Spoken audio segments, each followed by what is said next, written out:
So, to do these introductions properly, Roger Wilkins is Deputy Director of the Melbourne Institute of Applied Economic and Social Research at the University of Melbourne and co-director of the Hilda Survey. Sharon Bessll, next to me, is a professor at the Crawford School of Public Policy at the Australian National University, where she's the director of the Children's Policy Centre. And Cassandra Goldie is CEO of ACOSS and adjunct professor with UNSW Sydney. Of course, works tirelessly to represent the interests of people who are disadvantaged and experience poverty in our wealthy country. And I'm delighted that all of them agreed to join me here today for this very important conversation.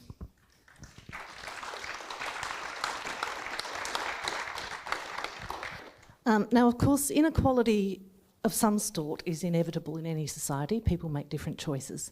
But egregious structural inequalities of wealth and income and opportunity, such as we are seeing now, not just in Australia, but around the world, threaten all of us, whether we're at the top of the income pile or the bottom.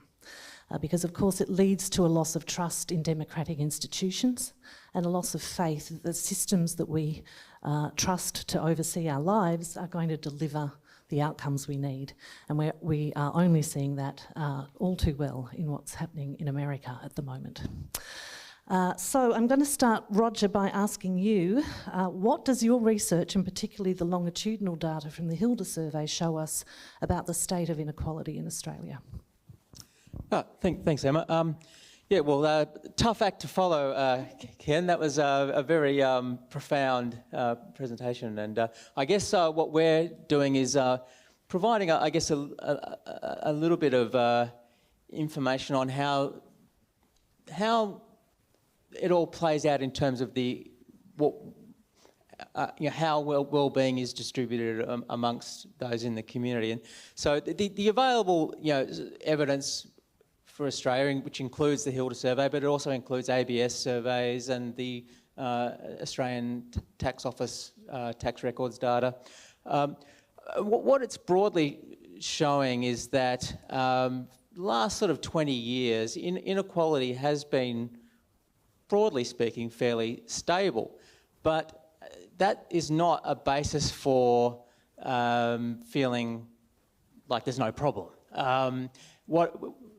What it rather says is that we have a persistently high level or unacceptably high level of inequality. I think most people, when they understand what the distributions of income and wealth look like, think that they are too unequal. And if people don't think that, it tends to be because they don't know what the distributions look like. So we had considerable increase in inequality in the 80s and 90s, and then we've sort of stabilised at that higher level since then. I think to then sort of go beyond that, to provide some further information on why we shouldn't be complacent, the first thing I might mention is actually drawing on longitudinal tax data, where we have research showing that since the early 1990s, there's been a rise in what we call top income persistence. Basically what that's saying is that, so one of the reasons people might be not so concerned about inequality is that there's considerable mobility, and people have high incomes one year, but then they come back to the pack the next year. And so, and similarly, you can talk about similar stories at the lower end of the income distribution. Well, the tax data show that, in fact, there's a high degree of persistence in incomes at the top, and that's been growing. So increasingly, it's the same people in the top 1% or the top 0.1% year in, year out, and that's been a long-running, sustained trend that has, to date, not shown any signs of moderating, notwithstanding that COVID threw everything into turmoil and the aftermath of COVID. So we are seeing some, I think, temporary, in all sorts of ways, some temporary effects of that. But I think they are only temporary, these COVID effects. Then turning now to the Hilda survey, which is much better suited to looking at people at the other end of the income distribution, then Hilda's showing that there is a high degree of persistence of poverty in the Australian community. There is in fact some indications of rising persistence of poverty as well in Hilda.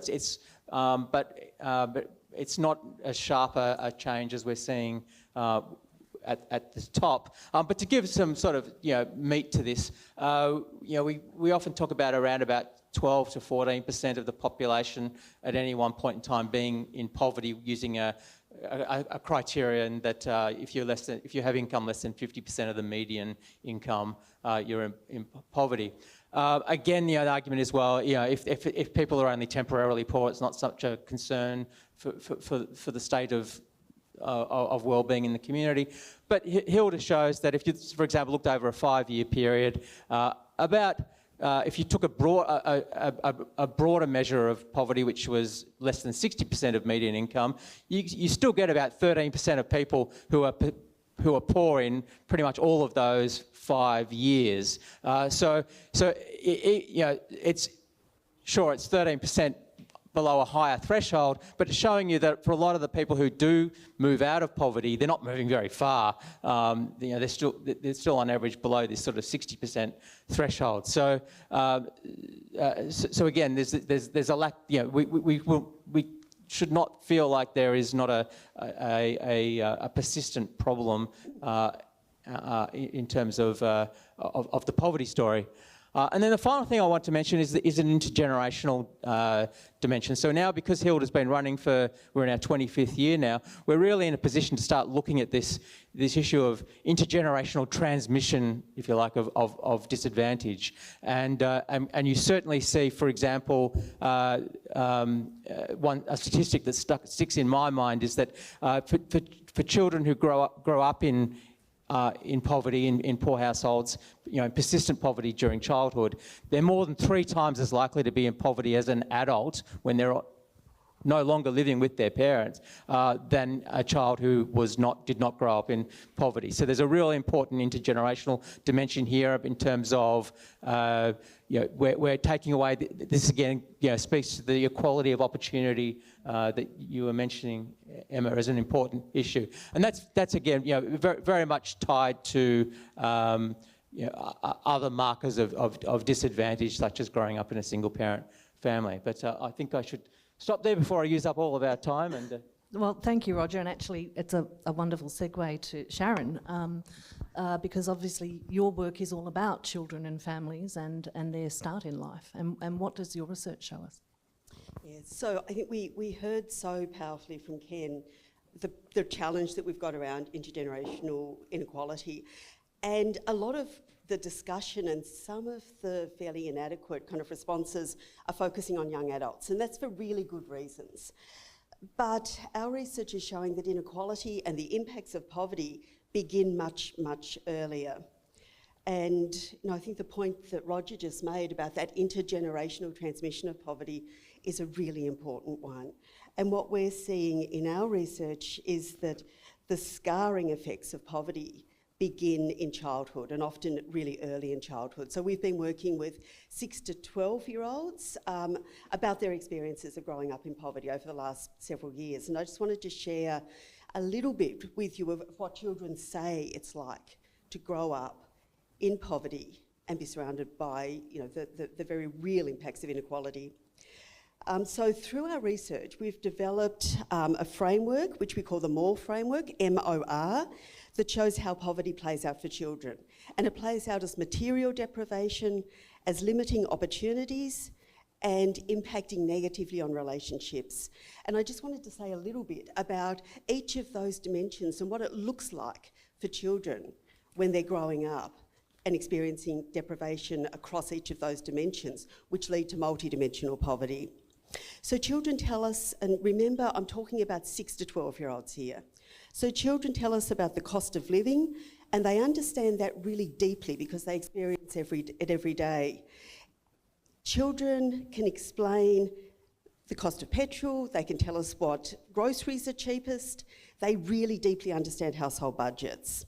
And they talk about going without themselves and trying not to let their parents know that they're going without because they don't want to put more stress on their parents. Roger said a statistic that sticks in his head is what happens with intergenerational transmission of child poverty, of poverty. A quote that will always stay with me is a 10-year-old boy explaining that he no longer tells his mum when he's hungry because he'd noticed that when he says he's hungry, she stopped eating. And he said, but I can hear her tummy grumbling, so I know she's hungry. So he doesn't tell anyone about his experience of hunger and poverty.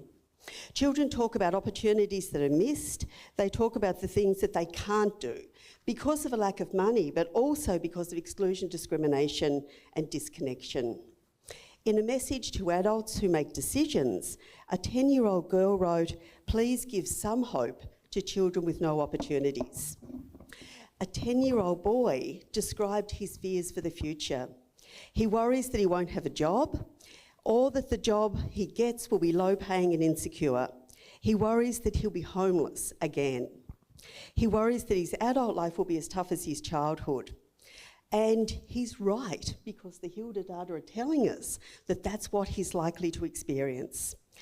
And children also talk about the pressure that poverty places on relationships, the ways in which it creates stress and tension. And we've got systems in place that exacerbate those tensions. So the reality of inequality and poverty for children is described, I think, incredibly powerfully by 12-year-old Max, who, when he described his life, said, "It's like pain is in the air and devastation is everywhere." This is a child who's already experienced homelessness, food insecurity, family and domestic violence, and across all of that, tries to stand by his mum and support her. And so that's the reality of inequality for so many children in Australia. And Emma, do you want me to go on and just say a little bit about what I think we might be able to do? Well, I think I'll stop for a moment. We'll go to Cass. bring you that back to that, Sharon, because we do want to offer some hope in the room as well. But before we do, Cassandra, I know your work at ACOSS and with UNSW, looking at the concentration of wealth and rising inequality has been so influential in our debate. Can you take us through some of that? Yeah, and look, it's just so great to be in a room full of, I think, determination and hope, because the issues that we all are talking about here are very, very serious, and they do have real life impacts, and both Ken and Sharon and Roger have referred to that, just acknowledging on country. And of course we know that in terms of the experience of who is doing well and who is not, First Nations people, very clear about what's needed. They need the investment, and that's why we need a decent tax base. And so we do, with ACOSS and the University of New South Wales, and Roger, we're very connected with you in terms of there's an excellent body of evidence about the state of income and wealth inequality and trends in Australia, and just acknowledging Dr. Peter Davidson, who's here, who does a fair bit of this research. I just want to highlight a few of what we think are some of the most powerful ways to try and bring this into the reality. You'll have heard us talk a lot about JobSeeker for a very important reason. It is the lowest unemployment payment amongst any OECD countries, and Ken, in your work, you highlighted the problem back then. And the income is about less than $500 per week now, which is if you're on JobSeeker. But if you're a person who's in the top 5% of income brackets, you're earning on average about 11 times that every day. And the overwhelming majority of people on JobSeeker are in poverty, and single parents who rely on income support are in poverty. And the work that we did on material deprivation highlights that on average, people relying on income support are 14 times more likely than the rest of the population to be going without one substantial meal a day. And if you're relying on income support in this very wealthy country, you're typically 4.5 times more likely to commit suicide than the rest of the population. And for those that have been watching the news quite recently, we and many others have been again raising the alarm about the brutal treatment of people on income support, the over-policing, the compliance, the fact that we've got about 250,000 people relying on income support who every 3 months are being threatened and suspended of their vital life-saving income support. That's what the compliance system looks like on the transfer side. And we're here to talk about tax. I'd love to see a little bit more compliance like that for people to make sure that they are paying their fair share of tax. The reality is we're a very wealthy country. We are one of the wealthiest countries in the world, and we're made up essentially of people who have enough, people who have nowhere near enough, and we have people who have far more than they need, both in material wealth and also the power that comes with it. And the truth is that for far too long we've had a tax system which has enabled that to become a seismic shift in Australian society. And I will highlight in particular the wealth side of this story because, as you say, Emma, as well, that's really where the big engine room of change should lie. On the work that we've done most recently, it shows that the top 5% of people by wealth have on average about $7 million. And if you're in the bottom 20%, you have on average $36,000. That's on average. Remember, there's a lot of people that don't even have that. But what's really important to highlight in our view is that over the last 20 years, the accumulation of wealth has, for the top 5%, increased by 86%. But if you're in the bottom 20%, it's just 20%. In other words, if you're wealthy, you've got wealthier at 4 times the rate of somebody with the least wealth in the country. And this is the big seismic shift in Australian society, and you could understand the intergenerational flow of that, the greater accumulation of wealth and what that means in the capacity to transfer that wealth through, and it's far more concentrated in the hands of fewer and fewer people. And so it's extremely important that we talk about our tax system. We are absolutely up for that discussion. And I think increasingly people across the Australian community absolutely know that that's what's needed. There was some great research that was done by our housing colleagues just recently to highlight that a decade ago, when you were going, why can't I buy my own home? A former treasurer called Joe Hockey told you and shamed you by saying, it's just because you haven't got a good enough job. That's your problem. And in a very wealthy country for far too long, we are shamed by this experience. Sharon, you talk about the shame that is attached to this. And when politicians say, why don't people come up to me and talk about the fact that they can't feed themselves? We say because of the shame that is attached to that when they see how much egregious wealth is around in Australia, that somehow it affects how you feel about your own sense of dignity and worth. And I think what we can show is the power of tax reform. There's no question. Housing affordability, we would like to see a fixing of the capital gains discount.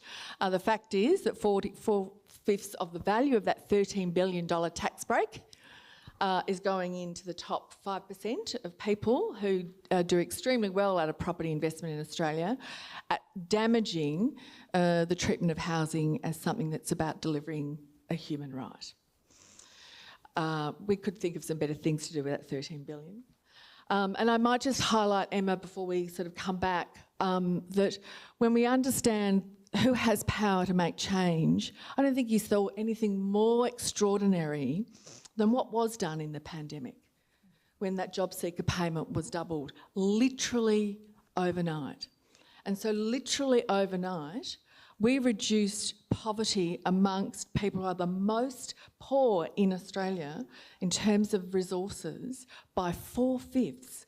We cut poverty from 76% to 15% amongst people. That's how quick we could change this experience that Sharon refers to. And then we took it away. So that's why we're here. to work on changing that picture, because it's very, very important and the public is watching. And I think the scrutiny is continuing to become more and more intense. Thanks, Cass. These are enraging statistics we're hearing today, and the reason that we're Motivating, motivating. the reason we're focused on inequality in this session, as I said at the beginning, it affects all of us and it undermines our democracy, but it relates directly to our tax and transfer system. So as Ken said, the purpose of the tax system is to fund government and fund government services. The purpose of the transfer system, as Helen Hodgson reminded me, is to redistribute our national commonwealth more fairly, not just to give people handouts, but to provide people with the opportunity to build themselves a good life. Now, our tax survey that we put out on Monday, we asked directly over the last couple of years, to what extent do you think that our current tax and transfer system does this? And we found fewer than 1 in 5 people think that our tax and transfer system reduces inequality of wealth or income. More than 60% think it either does nothing or makes it worse, and almost over a third of people on both counts, both wealth and income, believe that the system makes it worse. So Sharon, you were going to offer us some ideas about things we could do. I was, but I'm actually going to perhaps just pick up on a few things that Cass said, which is about what we can do. And I think this issue of thinking about both tax and transfers is really important. So Cass has made the point that we need to think about a much more equitable taxation system. But one of the things that strikes me again and again in our research is the extent to which we seem relatively unconcerned as a society, or at least we don't have enough conversations about the lack of compliance with taxation from people at the upper end. But I mentioned, the 3 dimensions that are really important for children of material opportunities and relationships. And when children talk about what really matters, it's relationships that they come back to again and again and again. And what we hear from children is that one of the things that puts pressure on relationships is just the material lack, not being able to meet the rent or put food on the table.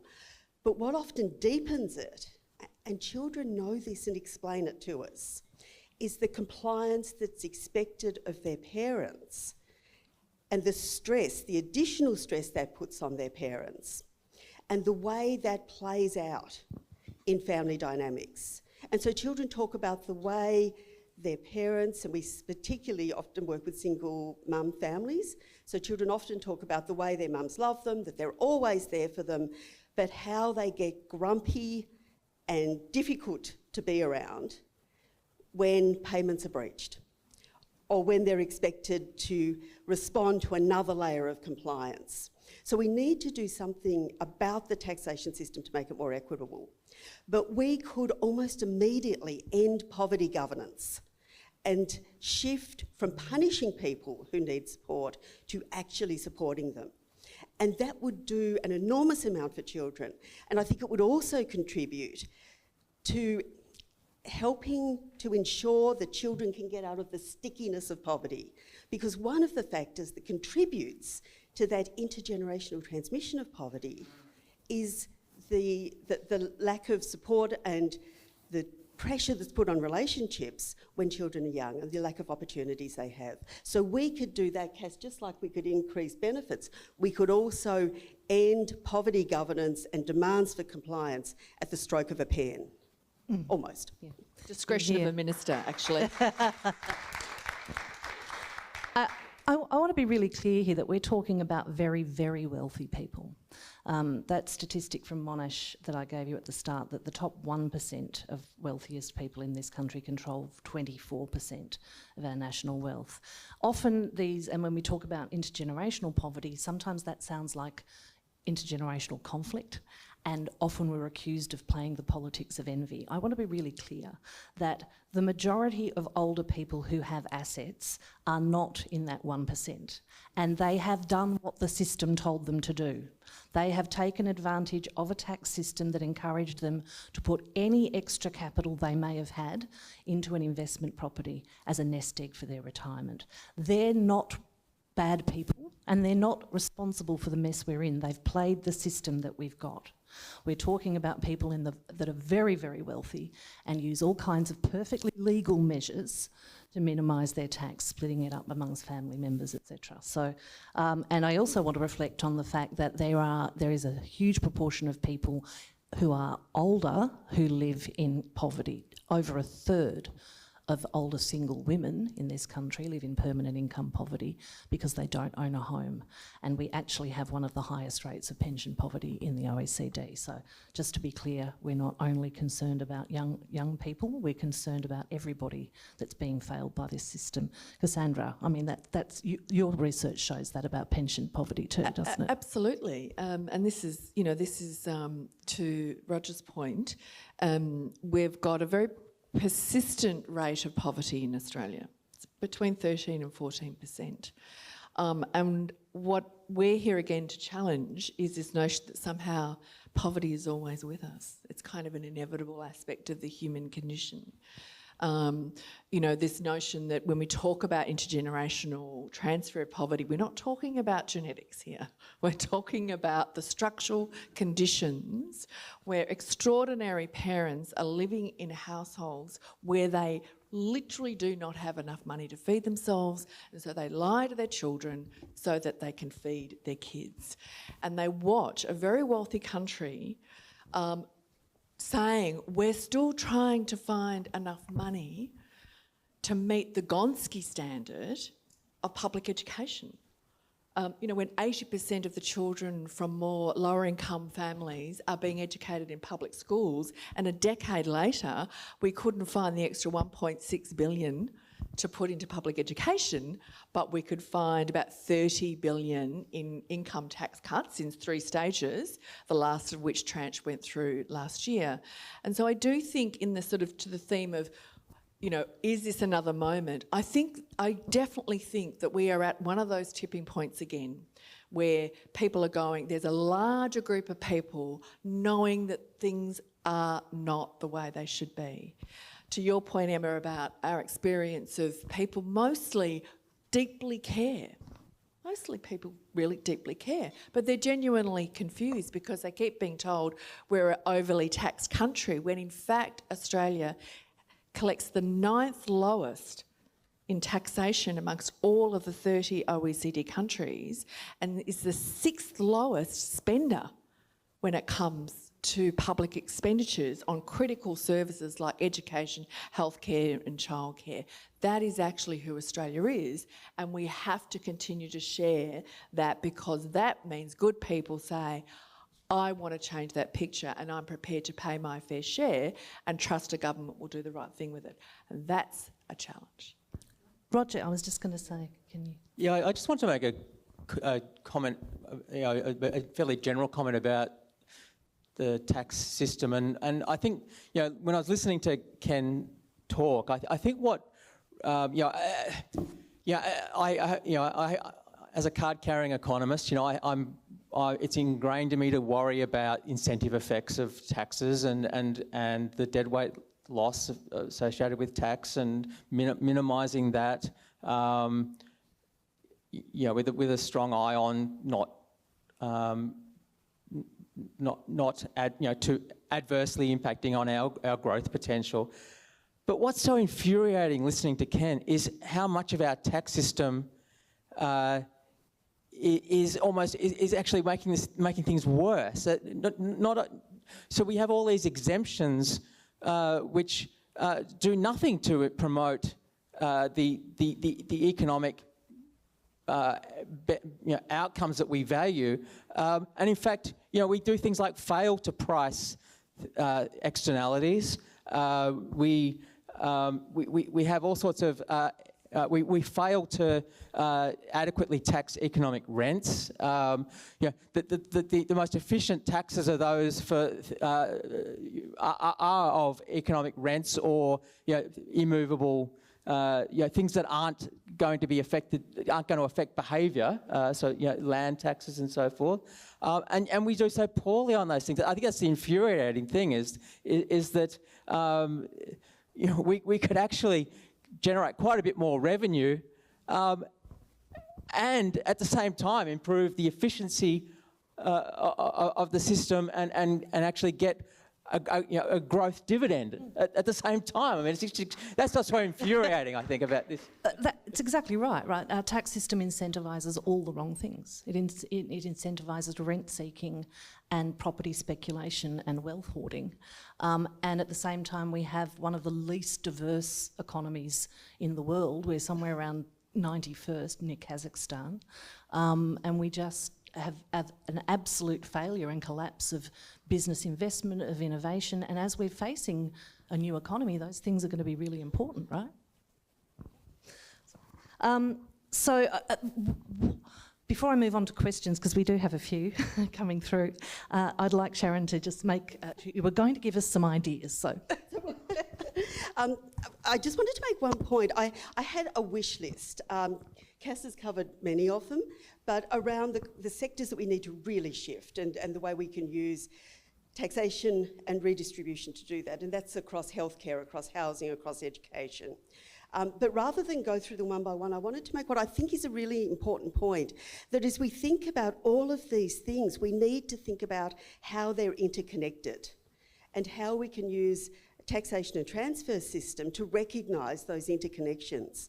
Because what we tend to do around housing, around education and the inequality that we know characterise both of those systems, but also healthcare, aged care, and the list would go on, we tend to have responses that are almost ad hoc, one after the other. And so what we're doing is we're just patching.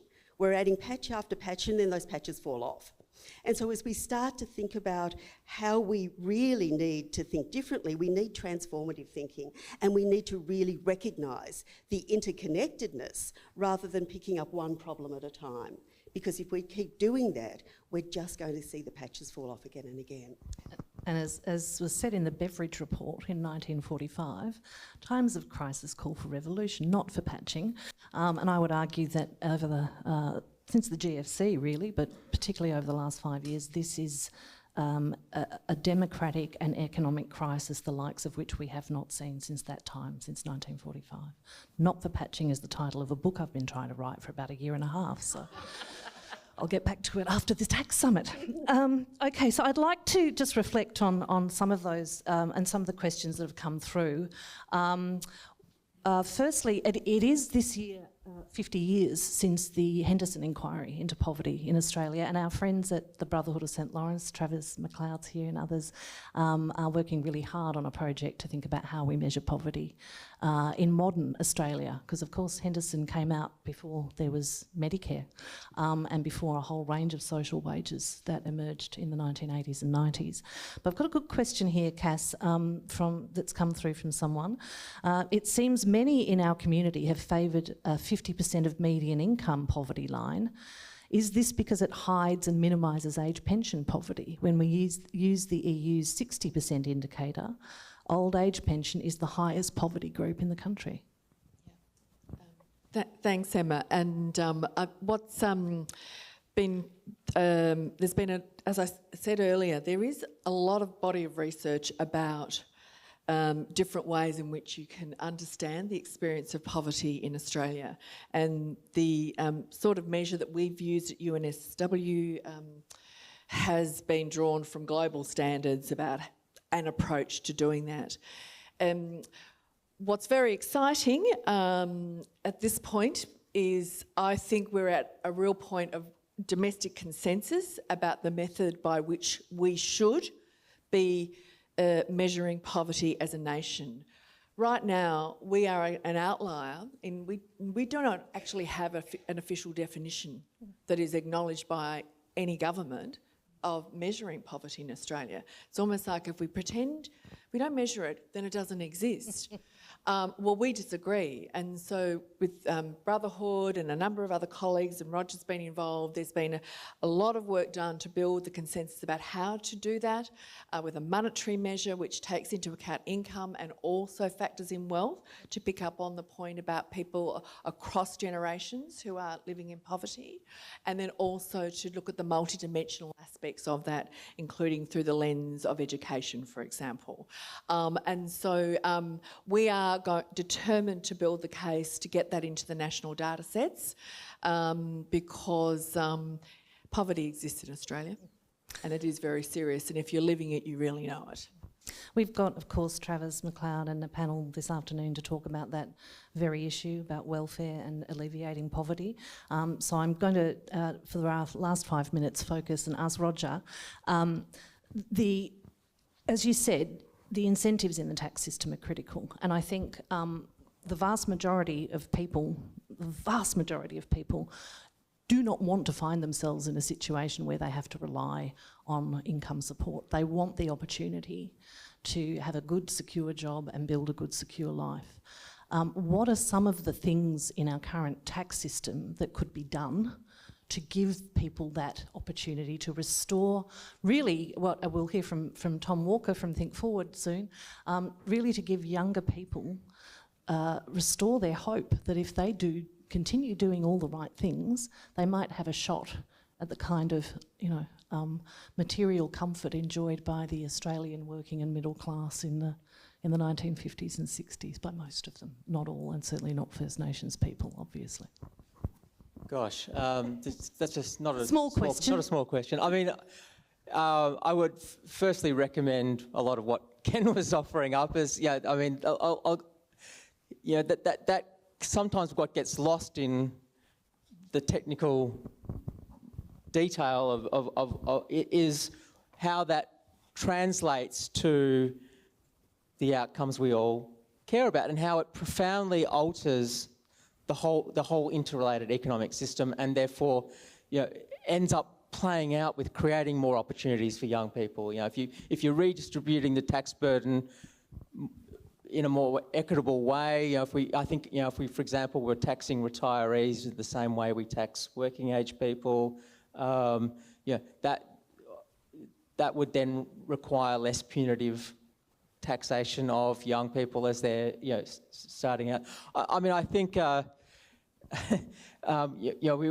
we always worry about things like effective marginal tax rates but I think that an adequate social system of protection actually, rather than being rather than the issue being it creating disincentive effects for people to move into work, it actually is, the bigger problem is that it's actually diminishing people's ability to make that transition because of the austere level of the benefits are putting people in a position where they're not able to make the investments they need to improve their productivity and their employability and make those transitions. Look, you've raised way too big a question for me to adequately respond without notice. No. Yeah. I think you handled that fabulously, thank you. But and obviously housing, we've got to get housing policy right. We've just made a complete mess of that. And part of the problem is the issue of, everyone, all levels of government are pointing at each other, blaming it. We've got an extra layer here. We've got local governments implicated as well. That's playing out in all sorts of very undesirable ways in terms of the hope that young people have for the future that they can see for themselves. Yeah, it is, and that's the very reason that the very next panel discussion, which will be following morning tea, which is occurring shortly, will be about the housing system, and that will feature Saul Eslake, Alan Kohler, May Aziz and Tim Helm. So you'll want to get back quickly from morning tea for that. Before we let you go, we're going to pose a question to all of you. Peter's coming up for that, but please join me to thank Cassandra Goldie, Roger Wilkins and Sharon Bessll.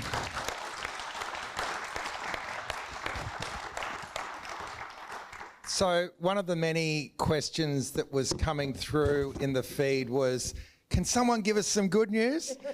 So I do want to just get the mood of the room. So before we go off to morning tea, if you get back into your little app, and if you've got a problem, put your hand up and we'll go back to the QR code.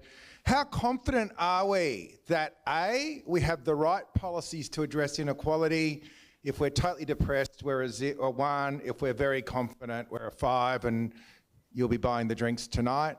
The second, how confident are we that the community support to address inequality, and how confident are we that we have the political will to address the inequality? And we'll leave it up during the break, so put your views in. We are also going to use that as a bit of a benchmark, so when we finish tomorrow, we're going to ask that question again to see if anyone has moved. But there's no right answers, just feels.